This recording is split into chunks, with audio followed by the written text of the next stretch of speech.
ദൈവത്തിന് സ്തോത്രം.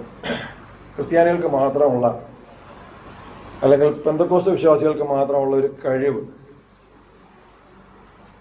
അതെന്താണെന്ന് ചോദിച്ചാൽ, വ്യാഴാഴ്ച മുതൽ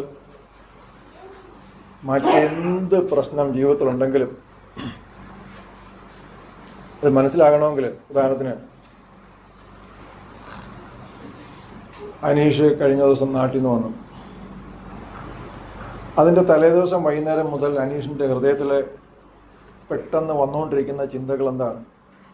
ഒരേ ഒരു ചിന്ത: പാക്ക് ചെയ്യണം, ടാക്സി പിടിക്കണം, സമയത്തിന് എയർപോർട്ടിലെത്തണം, യാത്ര ചെയ്യണം. ഇതൊക്കെയല്ലേ നമ്മളിവിടുന്ന് നാട്ടിലോട്ട് പോകുമ്പോഴും പോകുന്നതിൻ്റെ അന്നും തലേന്ന് നോക്കി ഇതല്ലേ ചിന്ത.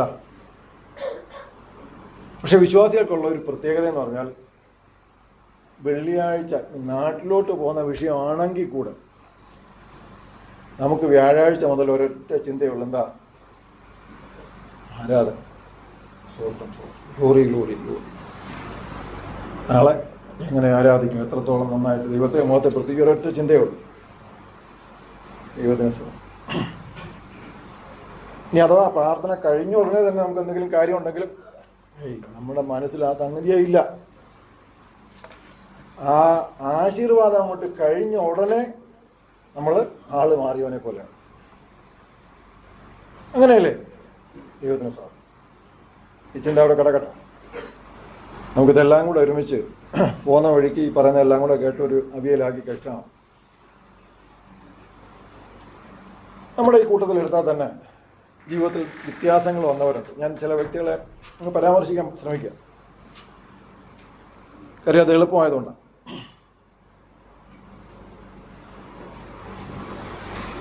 ഒരു സ്ഥലത്തുനിന്ന് ജോലി നഷ്ടപ്പെട്ടാൽ പിന്നെ ജോലി കിട്ടാൻ സാധ്യതയില്ല എന്ന് കരുതുന്ന, അല്ലെങ്കിൽ കരുതിയിരുന്ന ഷിബുമോൻ ഇപ്പോൾ എവിടെ വേണമെങ്കിലും സെക്യൂരിറ്റി ആയിട്ട് ജോലി കിട്ടുമെന്നുള്ള ആത്മവിശ്വാസമാണ്. ഒരു സ്ഥാപനത്തിലിരുന്നു കൊണ്ട് അവർക്ക് വേണ്ട കൺസ്ട്രക്ഷൻ ജോലികൾ നടത്തിച്ചിരുന്ന മനോജ് ഇപ്പോൾ സ്വന്തമായിട്ട് വർക്ക് എടുത്ത് ചെയ്തു തുടങ്ങിയിട്ടുണ്ട്. ഞാൻ 2 സ്ഥലത്ത് നിന്ന് 2 പേരെ എടുത്തതേ ഉള്ളൂ. ഇനി ഇതിൽ ഓരോരുത്തരെ എടുത്താലും ഈ വ്യത്യാസം നിങ്ങളിൽ ഓരോരുത്തർക്കും വന്നിട്ടുണ്ട്. നേഴ്സുമാരായി ജോലി ചെയ്യുന്നവർക്ക് മാത്രമേ ഉള്ളൂ ഇങ്ങനെ വലിയ സ്ഥാനക്കയറ്റം ഒന്നും സംഭവിച്ചിട്ടില്ലാത്ത, പക്ഷേ അവർക്ക് എവിടെ വേണോ ജോലിയാണെന്നും ലോകത്ത് എവിടെ വേണോ പോകാൻ പറ്റുമെന്നുള്ള ആത്മവിശ്വാസം അവർക്ക് ധാരാളമായിട്ട് പോലും. എന്ന് മാത്രമല്ല, ഇനി ഇപ്പോൾ ജോലി ചെയ്യുന്നിടത്ത് ഒരു സൂപ്പർവൈസറോ അല്ലെങ്കിൽ ഹെഡ് നേഴ്സോ ഒക്കെ ആക്കി വെച്ചാൽ ധൈര്യമായിട്ട് ജോലി ചെയ്യാമെന്നുള്ള ആത്മവിശ്വാസമുണ്ട്. മിക്കവാറും എല്ലാവരും ഭാഷാപരമായിട്ട് 10 ഇംഗ്ലീഷ് വാക്കെങ്കിലും മനസ്സിലാക്കാൻ പറ്റുന്ന അറിവ് സമ്പാദിച്ചിട്ടുണ്ട്. പ്രായത്തിൽ നിങ്ങൾക്ക് വയസ്സ് കൂടിയിട്ടുണ്ട്. ഈ സമയത്തുണ്ടാകേണ്ട ഇൻ്റലക്ച്വൽ ഗ്രോത്ത് നിങ്ങൾക്ക് ഉണ്ടായിട്ടുണ്ട്. സമൂഹത്തിൽ പെരുമാറാൻ വേണ്ട തിരിച്ചറിവ് ഉണ്ടായിട്ടുണ്ട്. ഈ തിരിച്ചറിവെന്ന് പറഞ്ഞാൽ ഈ വളർന്നു വരുമ്പോൾ ഉണ്ടാകുന്ന ഒരു തിരിച്ചറിവാണ് ഓരോ സമയത്തും. കാര്യം ഒരു കുടുംബത്തിലേക്ക് പ്രവേശിക്കുമ്പോൾ അല്ലെങ്കിൽ ഒരു കുടുംബജീവിതത്തിലേക്ക് വരുമ്പോഴത്തേക്ക് എന്താണ് പെരുമാറേണ്ടതെന്ന് പറയുമ്പോൾ അറിയാറില്ല. ഉദാഹരണത്തിന് ഒരു കല്യാണം വിളിക്കാൻ പോയിട്ടുള്ളവർക്കേ അറിയാവൂ കല്യാണം വിളിക്കേണ്ടത് എങ്ങനെയാണ്. നാട്ടിൽ പണ്ടുള്ള നടപടിയൊക്കെയാണ്. ഇപ്പോഴെല്ലാം ഈ ആധുനിക യുഗത്തിലല്ല, ഒരു 10, 30, 25 വർഷം മുമ്പൊക്കെ ആണെങ്കിൽ നമ്മളൊരു കല്യാണം കുടുംബമായിട്ട് വരണമെന്നുണ്ടെങ്കിൽ കുറഞ്ഞത് എത്ര പേര് പോയി വിളിക്കണം? 2 പേരെങ്കിലും പോയി വിളിക്കണം. ഭാര്യയും ഭർത്താവും തന്നെ വേണമെന്നില്ല, പക്ഷേ എന്നാലും 2 പേരെങ്കിലും പോയി വിളിക്കണം. ഇതൊക്കെ ഒരു നടപടിയാണ്. അപ്പോൾ ഇതുപോലുള്ള കുറേ കാര്യങ്ങൾ നമ്മൾ ശീലിച്ചു.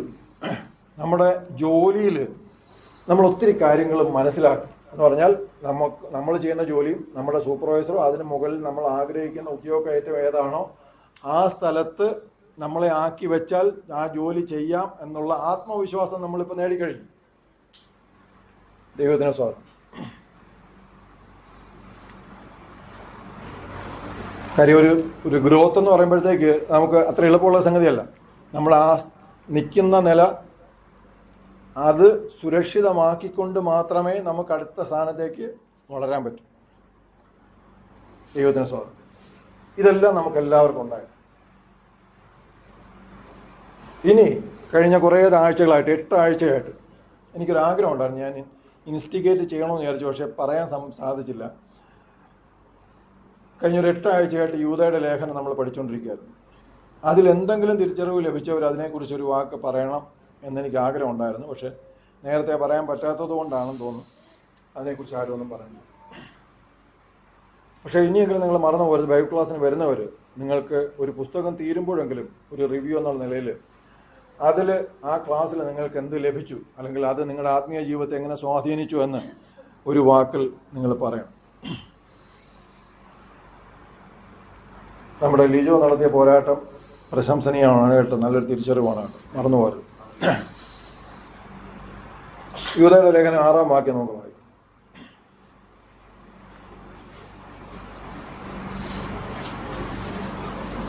തങ്ങളുടെ വാഴ്ച കാത്തുകൊള്ളാതെ സ്വന്തം വാസസ്ഥലം വിട്ടുപോയ ദൂതന്മാരെ മഹാദിവസത്തിന്റെ വിധിക്കായി എന്നേക്കുമുള്ള ചങ്ങലയിട്ട് അന്ധകാരത്തിന് കീഴിൽ സൂക്ഷിച്ചിരിക്കുന്നു. മതി. വാഴ്ച, ഇതിനെക്കുറിച്ചാണ് ഞാൻ പറയാൻ ആഗ്രഹിക്കുന്നത്. ഇവിടെ യൂദ ഇങ്ങനെയുള്ള പല ഉദാഹരണങ്ങളും പറഞ്ഞിട്ടുണ്ട്. ആദ്യം സമൂഹങ്ങളെക്കുറിച്ച് സംസാരിച്ചു, അത് കഴിഞ്ഞ് വ്യക്തികളെക്കുറിച്ച് സംസാരിച്ചു. എന്ന് പറഞ്ഞാൽ വിശ്വാസത്യാഗത്തിൽ വന്ന് പെട്ടുപോയ വ്യക്തികളെക്കുറിച്ചും സമൂഹങ്ങളെക്കുറിച്ചും ആണ് യൂദ സംസാരിച്ചുകൊണ്ടിരുന്നത്. ഇതേ വിഷയം തന്നെ പത്രോസ് കൈകാര്യം ചെയ്യുന്നുണ്ട്, പൗലോസ് കൈകാര്യം ചെയ്യുന്നുണ്ട്. എന്ന് പറഞ്ഞാൽ നാം മനസ്സിലാക്കേണ്ടത്, ആദ്യ നൂറ്റാണ്ടിൽ വിശ്വാസികൾക്ക് വന്ന ഭവിഷ്യത്തിൽ ഏറ്റവും വലിയ വിപത്താണ് വിശ്വാസത്യാഗം എന്ന് നമ്മൾ തിരിച്ചറിഞ്ഞിരിക്കണം. എന്തിനു തിരിച്ചറിയുന്നു? നാം ഇതിനെ പ്രതിരോധിക്കാൻ. നാം ഒരിക്കലും മനസ്സിലാക്കാത്ത വിധം ഇത് നമ്മളെ ഗ്രസിക്കും എന്ന് നമ്മൾ ആരും അറിയാതെ പോകരുത്. അതുകൊണ്ടാണ് ഇത്രയും വിശദമായിട്ട് ഈ കാര്യത്തെക്കുറിച്ച് യൂദ സംസാരിച്ചതും അത് നമ്മൾ അത്രയും നന്നായിട്ട് മനസ്സിലാക്കത്തക്ക വിധം തന്നെ പഠന വിധേയമാക്കിയത്. ദൈവത്തിന് സ്തോത്രം. ഇവിടെ പറഞ്ഞ ഒരു വ്യക്തിത്വത്തെക്കുറിച്ചുകൂടെ ഞാനിന്ന് പറയാൻ ആഗ്രഹിക്കുകയാണ്. 11-ാം വാക്യം വായിച്ചു. അവർക്കയ്യോ കഷ്ടം, അവർ കയ്യിന്റെ വഴിയിൽ നടക്കുകയും കൂലി കുതിച്ച് ബിലയാമിന്റെ വഞ്ചനയിൽ തങ്ങളെ തന്നെ ഏൽപ്പിക്കുകയും ഹോരനിന്റെ മത്സരത്തിൽ നശിച്ചു പോവുകയും ചെയ്യും. ദൈവത്തിന് സ്തോത്രം. ബിലയാമിനെ കുറിച്ച് നമുക്ക് എല്ലാവർക്കും അറിയാം. സൺഡേ സ്കൂളിൽ നമ്മൾ ബിലയാമിനെ കുറിച്ച് പഠിക്കാറുണ്ട്. ബിലയാം ഒരു പ്രവാചകനായിട്ടാണ് അറിയപ്പെടുന്നത്. പിന്നെ നമ്മൾ കേട്ടുള്ളൊരു വസ്തുത, ബിലയാം ഭക്തനെ പോലെ മരിക്കാൻ ആഗ്രഹിച്ചു, പക്ഷെ നടന്നില്ല. ബിലയാമിന് വന്ന ഭവിഷ്യത്ത് അത് ഭവിഷ്യത്താണെന്നും ബിലയാമിൻ്റെ വീഴ്ച ഏത് കാറ്റഗറിയിൽ വരുമെന്നും നാം മനസ്സിലാക്കുന്നത് യൂദയിലൂടെ മാത്രമാണ്. കാര്യം അദ്ദേഹത്തിൻ്റെ അതിനു മുമ്പുള്ള സംഗതികൾ കണ്ടാലൊന്നും നമുക്കിത് മനസ്സിലാകത്തില്ല. ഞാൻ ഇപ്പോഴും വിശ്വസിക്കുന്നു, യൂദയുടെ ലേഖനം നമുക്ക് വായിക്കാനില്ലായിരുന്നെങ്കിൽ ഒരുവിധം കുഴപ്പമില്ലാത്തൊരു പ്രവാചകനായിട്ട് ബിലിയാമിനെ നമ്മൾ ഇന്നും വാഴ്ത്തുമായിരുന്നു. ഇസ്രായേൽ ജനം മിസ്രൈമിൽ നിന്ന് യാത്ര തിരിച്ചു വരുന്ന വഴിക്ക് അവരെ എതിർത്തവരെല്ലാം ഒന്നുമല്ലാതായിപ്പോയി എന്നുള്ളത് തിരിച്ചറിഞ്ഞ മോവാബ് രാജാവ് ഭയന്നിട്ട് അതിനൊരു പരിഹാരം കാണാൻ ശ്രമിച്ചു. ഈ വഴിയിലുള്ള സംഭവങ്ങൾ ഭയം മാത്രമേ അവർ ഉൾക്കൊണ്ടുള്ളൂ. പക്ഷെ ദൈവം എല്ലാ സ്ഥലത്തും നീതിയോടെ മാത്രമാണ് ചെയ്തുകൊണ്ടിരുന്നതെന്ന് അവരെ തിരിച്ചറിയാൻ, മനസ്സിലാക്കാൻ ശ്രമിച്ചില്ല എന്നുള്ളതാണ്. പല സ്ഥലങ്ങളിലും അവരോട് പറഞ്ഞു, നിങ്ങൾ അവരോട് വെള്ളം പോലും പൈസ കൊടുക്കാതെ വാങ്ങിച്ച് കഴിക്കരുത്, മര്യാദയ്ക്ക് ആ രാജ്യത്തുകൂടെ പെരുവഴിയിലൂടെ തന്നെ നടന്നു പോകണമെന്ന് പറഞ്ഞ സ്ഥലങ്ങളുണ്ട്.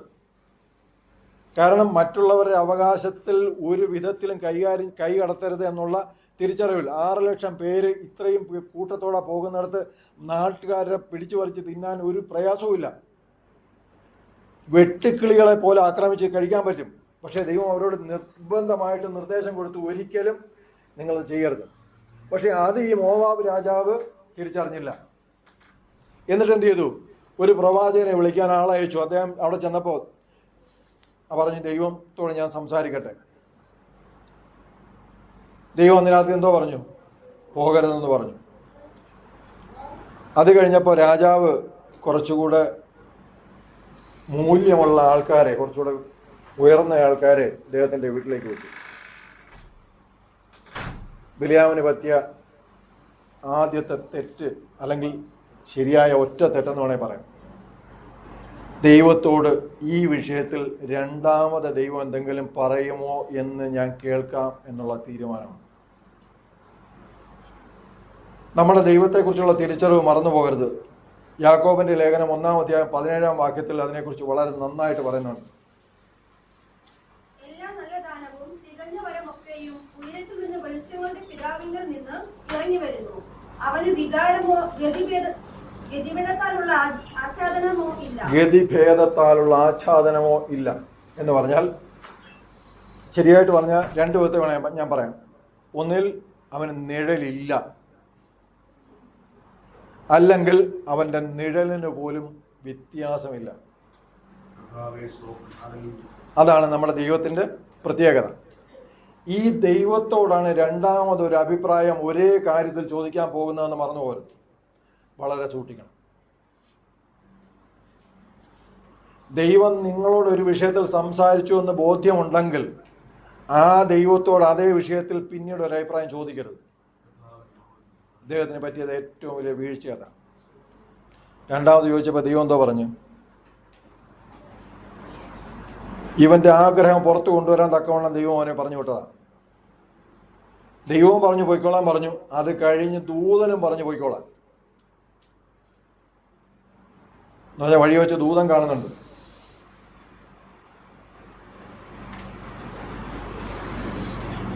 ദൈവം മനുഷ്യന് കൊടുത്ത ഒരു അധികാരമുണ്ട്. അധികാരം പലർക്കും താല്പര്യമുള്ളതാണ്. വീട്ടിലൊക്കെ അധികാരമുള്ളവരുണ്ട്.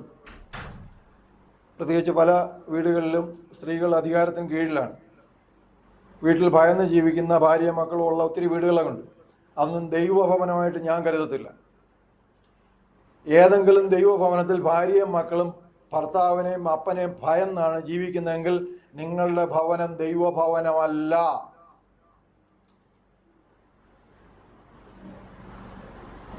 യേശു ക്രിസ്തുവിന്റെ സാന്നിധ്യം വരുമ്പോൾ നിങ്ങൾ ഓരോരുത്തർക്കും എന്താ ഫീൽ ചെയ്യുന്നത്? സ്നേഹം തോന്നുന്നു,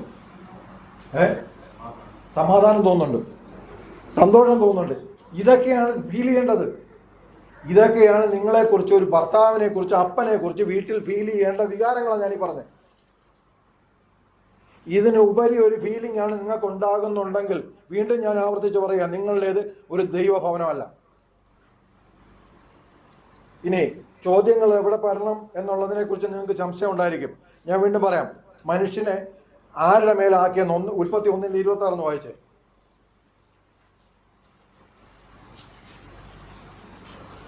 ദൈവം നമ്മുടെ സ്വരൂപത്തിൽ നമ്മുടെ സാദൃശ്യപ്രകാരം മനുഷ്യനെ ഉണ്ടാക്കുക.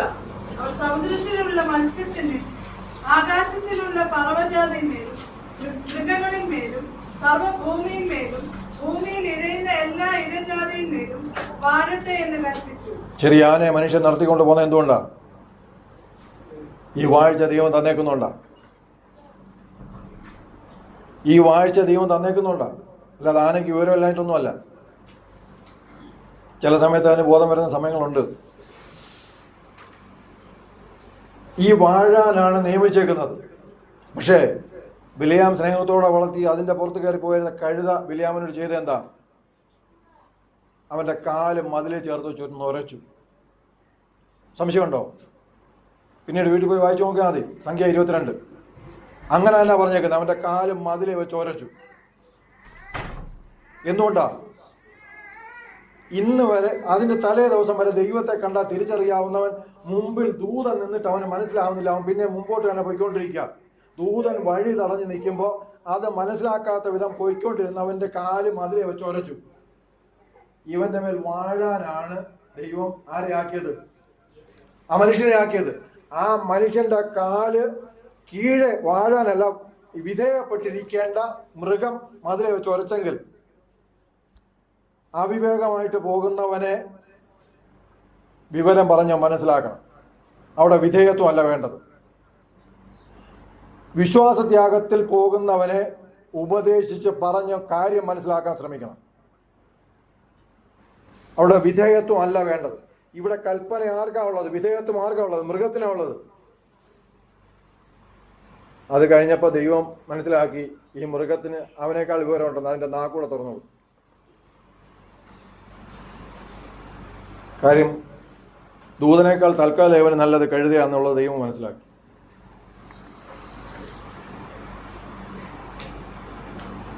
സംഖ്യ 22-25 അവൻ്റെ കാല് ചേർത്ത് ഞെക്കിയെന്ന് പറഞ്ഞ വാക്യം പിന്നീട് വായിച്ചാൽ മതി. ദൈവത്തിന് സ്വാഗതം. ബിലാം ഇത് കഴിഞ്ഞ് പിന്നെ കുറേ സർക്കസുകൾ കാണിക്കുന്നുണ്ട്. അവിടോട്ട് ചെന്ന് കഴിഞ്ഞപ്പോഴത്തേക്ക് പിന്നെ ഒരു പാസ്റ്റർ ശൈല ഒരു യാഗമൊക്കെ ഉണ്ടാക്കും.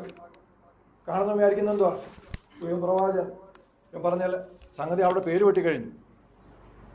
പിന്നെ നമ്മൾ നമ്പർ കാണിച്ചുകൊണ്ട് നടക്കുക.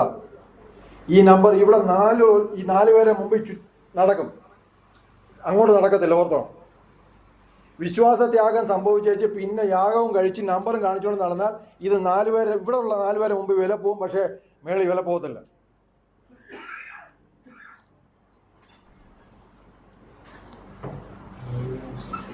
പോയിക്കോ, ഞാൻ പറയുന്ന മാത്രമേ പറയാമെന്ന് പറഞ്ഞു. എന്ന് പറഞ്ഞാൽ ചെന്ന് ചാടിക്കയറി ശുശ്രൂഷയൊന്നും ചെയ്യണ്ട എന്നുള്ളൊരു വാക്കാണ് കൊടുത്തേക്കുന്നത്. കൃത്യമായിട്ട് പറഞ്ഞാൽ എൻ്റെ ഭാഷയെ പറഞ്ഞാൽ ഒരക്ഷരം മിണ്ടിപ്പോരെന്നാണ് പറഞ്ഞേക്കുന്നത്. ആദ്യം പറഞ്ഞ് അവർ അനുഗ്രഹിക്കപ്പെട്ടവരാ, അവർ ശപിക്കാൻ പറ്റത്തില്ല എന്ന് പറഞ്ഞു. പിന്നെ ഇതിന് അനുവാദം ചോദിച്ചവനാ പിന്നെ പറഞ്ഞ് അങ്ങോട്ട് പോയിക്കൊണ്ടിരിക്കുന്നത്. യാഗം കഴിച്ചു അവസാനം ഇവൻ്റെ വർത്തമാനം കേട്ട് സഖി കേട്ടപ്പോൾ ആ രാജാവ് പറഞ്ഞു, നീ അനുഗ്രഹവും വേണ്ട ശാപവും വേണ്ട, വല്ലവിധം ഇവിടെ നിന്ന് പോയാൽ മതി എന്ന് പറഞ്ഞു. ഇദ്ദേഹം കുറേ യാഗവും കുറേ പരിപാടികളും ഒക്കെ പറയുന്നുണ്ട്. അവസാനം യാക്കോബിൻ്റെ ധൂളി 6 എണ്ണാമെന്ന് പറഞ്ഞ് അവരെ അനുഗ്രഹിച്ചു. ഇത് കണ്ടപ്പോഴാണ് രാജാവിന് തൃപ്തിയായത്. രാജാവിൻ്റെ ഒരു വിചാരം ഈ ഏരിയ വൈസായിട്ടാണ് ദൈവം പ്രവർത്തിക്കുന്നത്. അതുകൊണ്ട് നീ അവിടെ നിന്ന് നോക്ക്, ഇവിടെ നിന്ന് നോക്ക്, മാറി മാറി അവിടെ ചെല്ലുമ്പോഴത്തേക്ക് ദൈവം ചിലപ്പോൾ പിണങ്ങും. ഈ ഒരു വിചാരം ഇതിന് കൂടെ നിൽക്കുക യവൻ. ഇപ്പോൾ ഈ ദൈവത്തിന് അവിടെ നിന്നാൽ മാറ്റം വരുമെന്ന് അവൻ പറഞ്ഞത് കേട്ട് ഇവൻ പോയപ്പോൾ ഇവൻ ആരായി? യവൻ അവൻ്റെ വിശ്വാസത്തിലോട്ട് മാറിക്കഴിഞ്ഞു. നമ്മുടെ ദൈവം അങ്ങനെയല്ല. നമ്മുടെ ദൈവത്തിന് ഇവിടെ നിന്നാലും അവിടെ നിന്നാലും ഒരു മാറ്റവും വരുന്നില്ല. ഈ തിരിച്ചറിവുള്ളവനാണ് ഈ ദൈവത്തെ കൊണ്ട് മറ്റവനെ പോലെ പോയത്. എന്നിട്ടും പിന്നെ ഭക്തനെ പോലെ എന്ന് പറഞ്ഞെങ്കിൽ ആരായി? ഭക്തനല്ല. എന്നിട്ട് ഒരു കാമഫ്ലാഗെങ്കിലും കിട്ടും. അതുപോലെ തന്നെ ഒന്ന് തൽക്കാലം ഒന്ന് അഡ്ജസ്റ്റ് ചെയ്ത് ഇവിടുന്ന് പോകുന്നവരെ ഒന്ന് അഡ്ജസ്റ്റ് ചെയ്തോളാം. നമ്മൾ ഈ മീറ്റിങ്ങിലൊക്കെ കാണിക്കത്തില്ലേ, ഒന്ന് തല കാണിച്ചേച്ച് വരിക, ഇല്ലെങ്കിൽ ഭാഷ വിളിച്ച് ചോദിച്ചുകൊണ്ടിരിക്കും. പിന്നെ നമ്മൾ ഉള്ള കാര്യം മുഴുവൻ പറയേണ്ടി വരും. ഒന്ന് തല കാണിച്ചേച്ച് വന്നാൽ തല മാത്രമാവുന്ന എപ്പോഴാണ്? തല ആരെങ്കിലും എടുക്കുമ്പോഴല്ലേ എന്ന് പറഞ്ഞാൽ ഇവിടെ വന്നിരിക്കുന്ന ആരാ? ശവം. മനസ്സിലായില്ലേ? തല മാത്രം കാണിക്കുമ്പോൾ ശവമല്ലേ?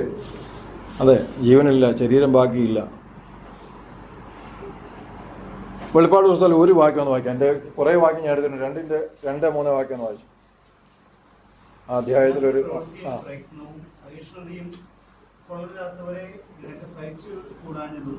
അപ്പോസ്തലന്മാരില്ലാതിരിക്കെ ഞങ്ങൾ അപ്പോസ്തലന്മാർ എന്ന് പറയുന്നവരെ നീ പരീക്ഷിച്ച് കള്ളന്മാർ എന്ന് കണ്ടതോ? നിനക്ക് സഹിഷ്ണുള്ളതും നാമം നിന്ന് സഹിച്ചതും കടന്നു പോകാമെന്ന് ഞാൻ അറിയുന്നു. മതി, ഞാൻ അറിയുന്നു എന്ന് പറഞ്ഞാൽ അവനെ സഹിച്ചുകൂടാ എന്ന് പറഞ്ഞാൽ അവൻ്റെ ഉള്ളിലെ വികാരം അല്ലേ? പുറത്ത് കാണിച്ച കുറേ കാര്യങ്ങളുണ്ട്. ഇത് ദൈവം അറിയുന്നു. ഇവന് ദൈവത്തിന് വിരോധമായിട്ടുള്ള ആൾക്കാരെ കാണുമ്പോൾ ഇവൻ്റെ ഉള്ളിലുണ്ടാകുന്ന വികാരം അത് ദൈവം അറിയുന്നു. ഓരോ സഭയോടും 7 സഭയോടും വ്യക്തമായിട്ട് ഓരോരുത്തരോടും ദൈവം പറഞ്ഞുകൊണ്ടിരുന്ന ഒരു കാര്യമുണ്ട്, ഞാൻ നിന്റെ പ്രവൃത്തി അറിയുന്നു അറിയുന്നു അറിയുന്നു അറിയുന്നു. ഇത്രയും മനസ്സിലായ നമുക്ക് സംശയം വല്ലതും തോന്നുന്നുണ്ടോ നമ്മുടെ പ്രവൃത്തി ദൈവം അറിയുന്നില്ല എന്ന്? പുറത്ത് കാണിക്കുന്നത് മാത്രമേ ദൈവം അറിയുന്നുള്ളൂ. നമ്മുടെ യഥാർത്ഥ ഷോ ഒന്നും ദൈവം അറിയുന്നില്ല. ഇവിടെ കാണിക്കുന്ന നമ്പർ അതുപോലെ ദൈവവും വിശ്വസിക്കുന്നു എന്ന് നിങ്ങൾക്ക് തോന്നുന്നുണ്ടോ?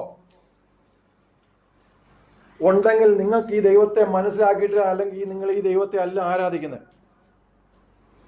ഏതോ മനുഷ്യനേക്കാൾ കഴിവ് കുറഞ്ഞ പൊട്ടനായിട്ടുള്ള ഒരു ദൈവത്തെ നിങ്ങൾ ആരാധിക്കുന്നത്. കാര്യം എന്തുവാ? ഇവിടെ ഞാനൊരു നമ്പർ കാണിച്ച എഴുതിയിരിക്കുന്ന പകുതി പേർക്കെങ്കിലും മനസ്സിലാവും. സംശയമുണ്ടോ? ഉണ്ടോ? ഒരു സംശയവുമില്ല. അത്ര ബിരുദന്മാരാണ് നമ്മളെല്ലാവരും. അങ്ങനെയാണെങ്കിൽ ഇത്രയും പോലും മനസ്സിലാക്കാൻ പറ്റാത്ത ഒരാളെ മേളിയിരിക്കുന്ന എന്നുള്ള പോഷത്വം വിശ്വസിച്ചുകൊണ്ടാണ് നമ്മൾ ഇവിടെ അഭിനയിക്കാൻ ശ്രമിക്കുന്നത്. ദൈവത്തിന് സ്തോത്രം. പലരും ഭക്തരാണെന്ന് പറഞ്ഞ് കാട്ടിക്കൂട്ടുന്ന പരിപാടികൾ കാണുമ്പോഴാണ് ഇത്രയും പറഞ്ഞു പോകുന്നത്. ദൈവത്തിന് സ്തോത്രം.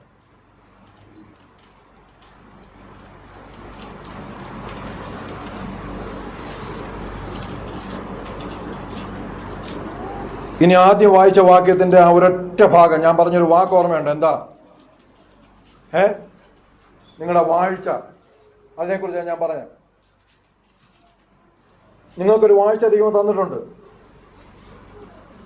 ഭർത്താവ് എന്ന നിലയിൽ, ഭാര്യ എന്ന നിലയിൽ, മകൾ എന്ന നിലയിൽ, മകൻ എന്ന നിലയിൽ, അപ്പൻ എന്ന നിലയിൽ, അമ്മ എന്ന നിലയിൽ. ഈ വാഴ്ച നിങ്ങൾ കാത്തുകൊള്ളുന്നുണ്ടോ? കുറേ സാധനം ഇതിനകത്ത് എടുക്കാമെന്ന്, പക്ഷെ ഇതെല്ലാം എടുക്കാൻ പോയ ഒത്തിരി സമയമാവും.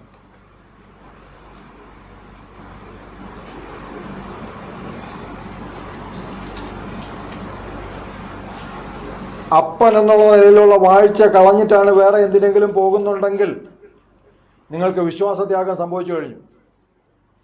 നിങ്ങൾക്കൊരു മകനെ തന്നത് ആരാന്നാണ് നിങ്ങൾ വിശ്വസിക്കുകയും പ്രാർത്ഥിക്കുകയും ചെയ്യുന്നത്? ദൈവമാണെന്നാണ് വിശ്വസിക്കുന്നത്. അങ്ങനെയാണെങ്കിൽ ഈ മകനോടോ മകളോടോ വേണ്ട ഉത്തരവാദിത്തം ചെയ്യേണ്ട ആരാണ്? നിങ്ങളാണ് ചെയ്യേണ്ടത്. അത് ദൈവം ഏൽപ്പിച്ച ആ ഉത്തരവാദിത്തം ചെയ്യാൻ കഴിയാതെ നിങ്ങൾ നിങ്ങളുടേതായ സ്വാർത്ഥതകൾക്ക് വേണ്ടി പോകുന്നുണ്ടെങ്കിൽ,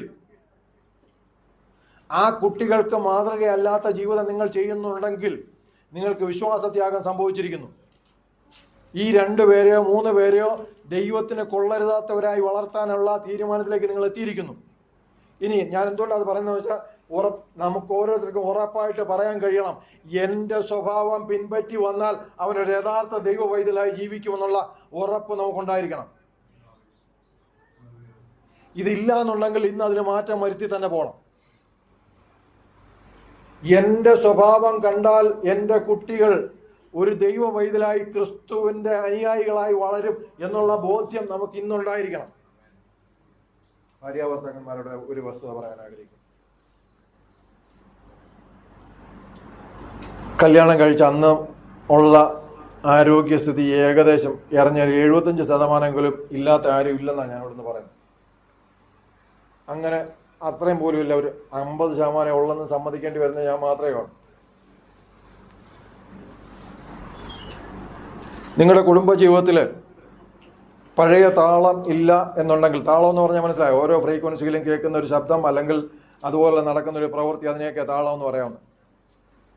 ആ താളം ഇല്ലെങ്കിൽ എന്താ സംഭവിച്ചു പോയത്? നിങ്ങളുടെ മനസ്സിനാ, നിങ്ങളുടെ ഉള്ളിൽ ആത്മാവിലാ എന്തൊക്കെയോ സംഭവിച്ചിട്ടുള്ളത്. ഇതിന് മാറ്റം വന്നാൽ വീണ്ടും ഫ്രീക്വൻസിക്ക് മാറ്റം ഉണ്ടാവും.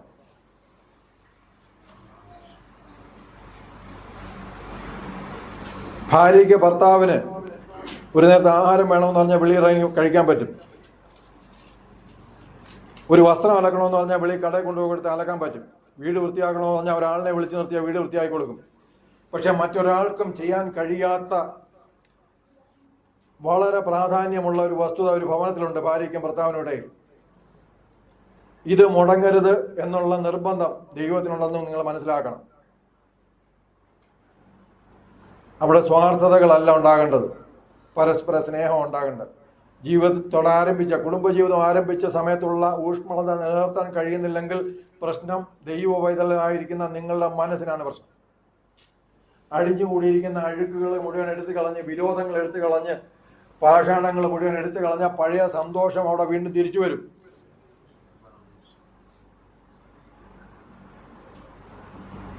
ഇനിയുണ്ട് ചില അപ്പന്മാർക്ക് കുട്ടികളുടെ 2ാം നമ്പർ കണ്ടാൽ ഭയങ്കര അറപ്പാ. ഞാനത് ചെറുതിലെ തൊട്ടിട്ടില്ല, അതുകൊണ്ട് എനിക്കതൊരു ചെറുതിലെ എന്തിനാ ദിവസവും രാവിലെ തൊട്ടിട്ടില്ല നിങ്ങൾ ആഹാരം കഴിക്കുന്നത്.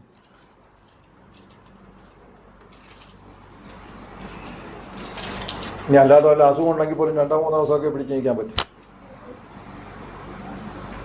അന്നേരത്തേക്ക് വിളിക്കും, കുഞ്ഞമ്മോ എൻ്റെ കൊച്ച്. കുഞ്ഞമ്മയുടെ കഴിക്കുന്നത്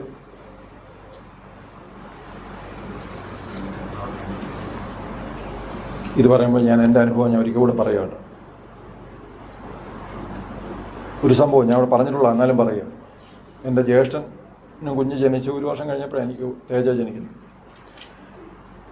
അന്ന് ചെറുതിലെ എനിക്ക് ആദ്യമേ കുട്ടികളോടുണ്ടായ ഒരു അകൽച്ച എന്താണെന്ന് വെച്ചാൽ, ഏത് കുട്ടിയും എൻ്റെ മടിയിലോട്ട് വന്നു കഴിഞ്ഞാൽ അത് മൂത്രം ഒഴിച്ചിരിക്കുന്നുള്ള സംശയം. ചിലപ്പോൾ എന്നെ കണ്ടിട്ടായിരിക്കും കേട്ടോ.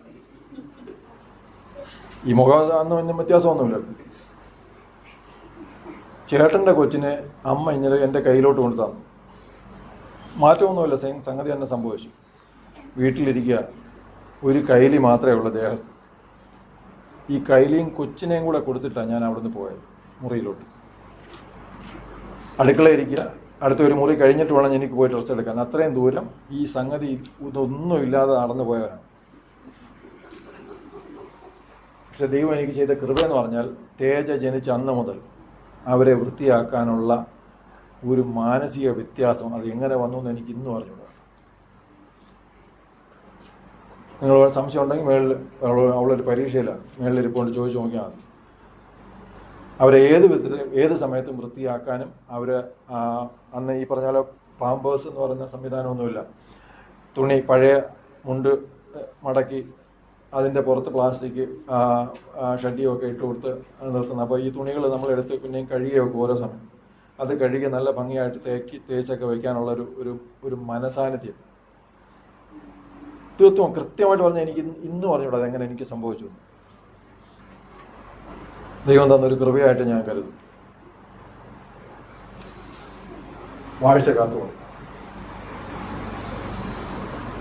ഭാര്യ, ഭർത്താവ്, മക്കൾ, ഈ ഓരോ സ്ഥലത്തും നമുക്കൊരു വാഴ്ച ദൈവം തന്നിട്ടുണ്ട്. ഇത് നമ്മൾ കാത്തുകൊള്ളണം. നമ്മളുടെ ഓരോ പ്രവൃത്തിയും അറിയുന്ന ഒരു ദൈവം നമുക്കുണ്ടെന്ന് മനസ്സിലാവും. ഇനിയാണ് ഏറ്റവും അവസാനത്തെ ഒരു സംഗതി വരും. ഒരു ദൈവവേദന നിലയിൽ നിങ്ങൾക്കൊരു വാഴ്ച ദൈവം തന്നിട്ടുണ്ട്.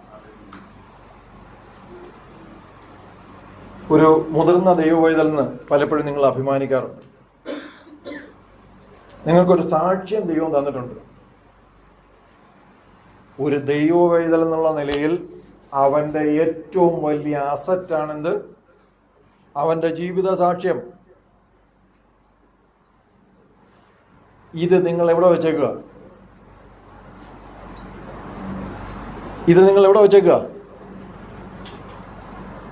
ഒറ്റ വാചകത്തിൽ ഇന്ന് ലിജോ പറഞ്ഞ സാക്ഷ്യം എന്ന് പറഞ്ഞാൽ തീർച്ചയായിട്ടും ജീവിതത്തിൽ വലിയൊരു അനുഭവം, വലിയൊരു പോരാട്ടമാണ്. ഇതുപോലെ നമ്മുടെ ജീവിതത്തിൽ ഓരോരുത്തർക്കും വന്ന ഓരോ അനുഭവങ്ങളുണ്ട്. ഈ സാക്ഷ്യം നിങ്ങൾ എവിടെ വെച്ചേക്കുക? എന്തിനു വെച്ചേക്കുക?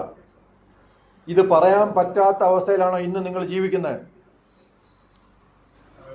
എങ്കിൽ നിങ്ങൾ നിങ്ങളുടെ സ്ഥാനത്തല്ല. നിങ്ങളുടെ പുറകെ വരുന്ന ഒരാള് യഥാർത്ഥ വിശ്വാസിയായി നിങ്ങളെ കണ്ട് മുന്നോട്ട് പോകുമെന്ന് പറയാൻ പറ്റുന്നുണ്ടോ? സാധാരണ പൊതുവെ നിങ്ങളാരും എന്നെ നോക്കണ്ട, ഉത്തരവാദിത്തമുള്ള ഒരു ദൈവവേദനയുടെ ലക്ഷണമല്ല. നമ്മളെ തന്നെ നോക്കണം.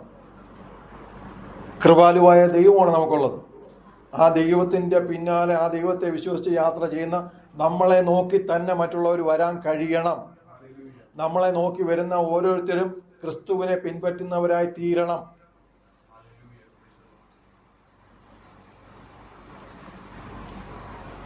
ദൈവത്തിന് സ്തോത്രം. നമ്മുടെ വാഴ്ച നമ്മൾ കാത്തുകൊള്ളണം. വാഴ്ച കാത്തുകൊണ്ടില്ല എന്നുണ്ടെങ്കിൽ നാം വിശ്വാസത്യാഗികളായി. ഞാൻ നേരത്തെ പറഞ്ഞ ഒരു സംഗതി വീണ്ടും ഓർപ്പിക്കുക. ഒരു കഴുത തൻ്റെ വാഴ്ച കാത്തുകൊണ്ട രീതി നിങ്ങൾ മനസ്സിലാക്കുക. ഇനി അന്ന് ആ കഴുത അത് കാത്തില്ല എന്നുണ്ടെങ്കിൽ ഇന്ന് നമുക്ക് വായിക്കാൻ പോലും ഈ ഭാഗമില്ല. ഈ ബിലയാമിനെ ഒരല്പം കൂടെ മുന്നോട്ട് നടത്തിച്ചത് ആ കഴുതയാണ്. ദൈവത്തിന് സ്തോത്രം. വിശ്വാസത്യാഗത്തെ നമുക്ക് എവിടെ വെച്ച് വേണമെങ്കിലും നേരിടാൻ കഴിയുന്നവരായിരിക്കണം നമ്മൾ. ബിലയാമിന്റെ ഏറ്റവും വലിയ വീഴ്ച പിന്നീട് നമ്മൾ വായിക്കുന്നുണ്ട്. ബാലാക്കിന് ഇദ്ദേഹം ഒരു ദുരുപദേശം കൊടുത്തിട്ടാണ് പോയത്. ഇത് ആ ഭാഗത്ത് വായിക്കുമ്പോൾ ഒറ്റ വായനയിൽ വ്യക്തമല്ല. നമ്മൾ ബൈബിൾ ക്ലാസ്സിന് അതിനെക്കുറിച്ച് വിശദമായിട്ട് പറഞ്ഞിട്ടുണ്ട്. എന്ന് പറഞ്ഞാൽ ദുർനടപ്പിലേക്ക് ഈ സമൂഹത്തെ നയിച്ച് ദൈവത്തെ അവർക്ക് വിരോധമാക്കി തീർത്താൽ അവരെ ശപിക്കുന്നതിന് തുല്യമായി തീരും എന്ന് ഉപായം പറഞ്ഞു കൊടുത്തിട്ടാണ് ഇദ്ദേഹം അവിടുന്ന് പോയത്. എന്നിട്ട് പ്രാർത്ഥന എന്താ? ഒരു ഭക്തനെ പോലെ ഞാൻ മരിക്കട്ടെ. ദൈവം കാത്ത് കൈവെള്ളെ കൊണ്ട് നടക്കുന്ന, കൂടെ നടക്കുക, അങ്ങനത്തെ ജനത്തെ ഇല്ലാതാക്കി തീർക്കാൻ ഉപായം പറഞ്ഞു കൊടുത്തേച്ച് ആ ദൈവത്തോട് പിന്നെയും പറയുക, വാഴ്ച കാത്തോളം. കഴിഞ്ഞ ദിവസം ഞാൻ പറഞ്ഞൊരു കാര്യമുണ്ട് ക്ലാസ്സിൽ.